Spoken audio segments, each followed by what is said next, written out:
Hey guys, good morning po mga lodi natin dyan. Kamusta po? It's me, Dugong Pinoy. Nagpapalik po mga idol. So for today's video mga idol ay magre-react po tayo dito sa isang video courtesy by Sir Alvin Albs. 161k na po siya mga idol. Kaya please supportahan po natin ang kanyang YouTube channel.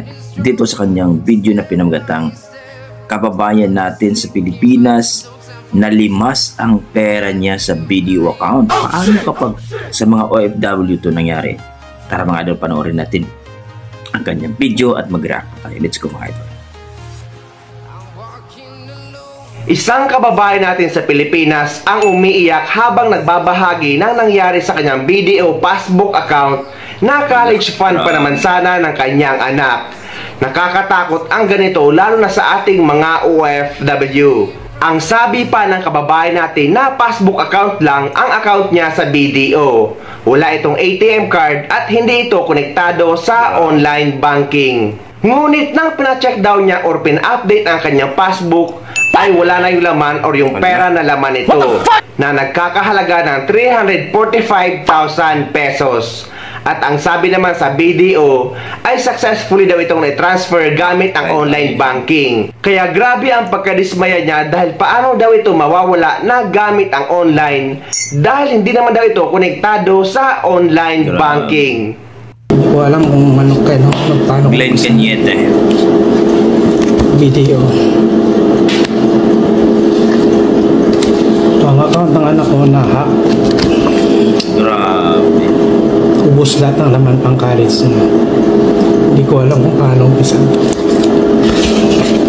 Sabi ng video, successful daw yung nakonik yung account ko sa online. Samantalang itong passbook na to, passbook lang to, walang online bank, walang Sakit dito. card. Masakit, ubus lahat. 345,000 nilibas lahat ng hacker. Pakasakit. Nakakadismaya. Tangay. 345,000. Upus.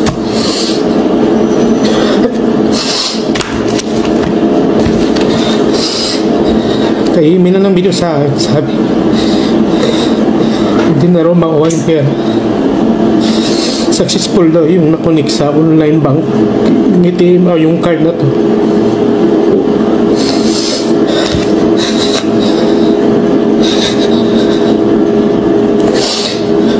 Pagkalis ko ng anak.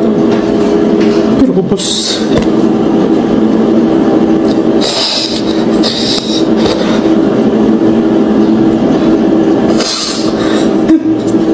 Sakit na nito mga idol. Naiyak na si kuya oh. Walang ano eh no.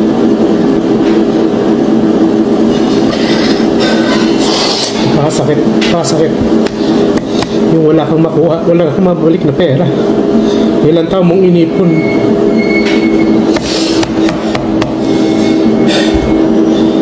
Video, baka naman magawa niyo pa ng paraan.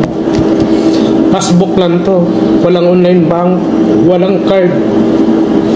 Pero ano nangyari? Baka naman may makatulong. Tropa.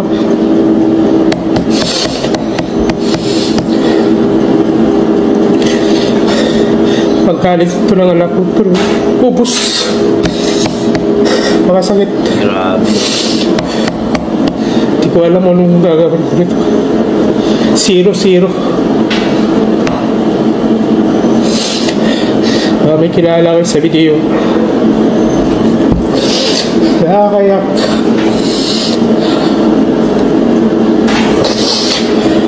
Guys, patulong naman. Please. Sino pong may alam? Nakakayak talaga. Grabe. Pangkalis na to sa kanya yung year na to. Pero walang nangyari.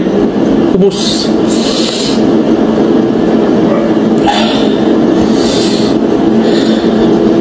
Kaya sa inyo guys, may video ko yung account.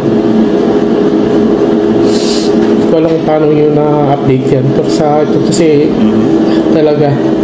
Grabe. Pakastik. So yun yung mga idol, no, hindi ko tinapos yung video. Kung gusto nyo makita ang full video dito kay kabayan nating Alvin Alves, grabe ang sinapit ng ating kababayan dyan sa Pilipinas, no, na talaga namang successful daw na transfer ng online. Yun nga ang tanong niya, paano magkaroon ng online banking e-passbook ngayon? So humingi siya ng tulong, matulungan siya kasi pumunta na siya sa BDO, hindi na daw maibalik ang pera. Paano hindi maibalik yung pera? No. Siguro nga dito masasabi natin, pwede naman siyang lumapit siguro kay Sir Tolpo or sinong pwede niyang kasi ano yan nahack ang kanyang account sa kanyang anak. Pang-college pa naman ng kanyang anak yun, mga idol. Napakasakit po, no? Hindi naman siguro sinisiraan ng video yun. Kasi huwag mo sabihin content lang yun na umiiyak siya na pinakita niya na nilimas, no? Nalimas ang kanyang pera na almost 300 plus para sa kanyang anak pang college, no? Mayroon akong mga narinig na may mga incidenting ganon sa video din dati, pero hindi rin natin alam, mga idol, kung ano talagang nangyari dyan. Pero para sa akin naman, mag-ingat po kayo sa mga bangko na na-open nyo. Kasi marami din talagang nangyayaring ganon. Hindi lang last ilang years na.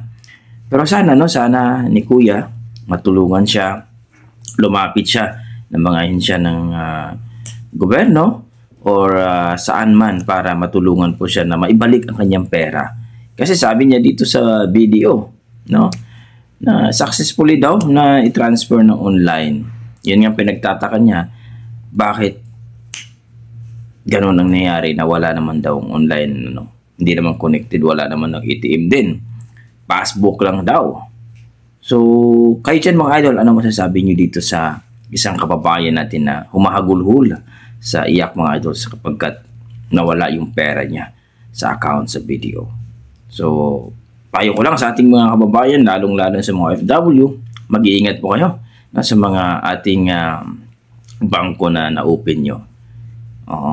Para baka po ay mangyari sa inyo. So, please comment down below, mga idol, at kung ano ang inyong masasabi dito at paano matulungan din si kababayan.